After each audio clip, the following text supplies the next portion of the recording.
Naglunsad ang Mactan Cebu International Airport ng Kauna-Unahang bridge-mounted equipment sa bansa. Ito ang bagong bridge-mounted equipment or BME system ng Mactan Cebu International Airport or Mcia, kung saan ang Cebu Pacific ang kauna-unahang airline sa Pilipinas na gumamit ng ganitong bagong teknolohiya. Because you want to tell other people that yes, the Filipinos can. Right? So I think that's in essence, that's how I can explain it to you guys. So technically, officially, we can say that we are first in the Philippines to have a BME operationalized here in Mactan Cebu International Airport. Ang BME system ay kinabibilangan ng Fixed Power Unit or FPU at Preconditioned Air or PCA unit, kung saan nagbibigay ng ground power at cabin cooling para sa masasakyang panghimpapawid ng hindi umaasa sa kanilang mga Auxiliary Power Unit or APU na tradisyonal na tumatakbo sa jet fuel.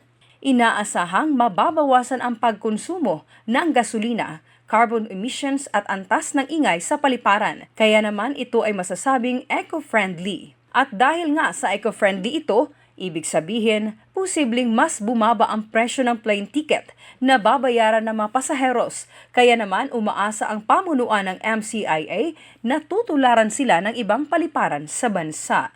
So once again, the Mactan Cebu International Airport is leading the way.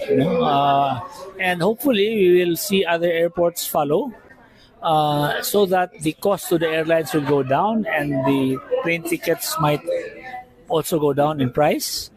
And all the airports will be more sustainable because they have a smaller carbon footprint. Sumali ang Mcia sa dumaraming bilang ng mga international na paliparan na gumagamit ng mga katulad na solusyon upang mabawasan ang epekto na ito sa kapaligiran. Samantala, target naman ang pamunuan ng Mcia na hindi lang sa Asia ito mapabilang sa pinakamahusay na paliparan, kundi maging sa buong mundo. Well, we have several ongoing projects to make the airport better, and not all I can reveal, no? But let's just say that we will continue to improve our airport until we are among the best in the world. No? We are already among the best in Asia for our size. We want to be truly among the best in the world. So there's a lot more to be done.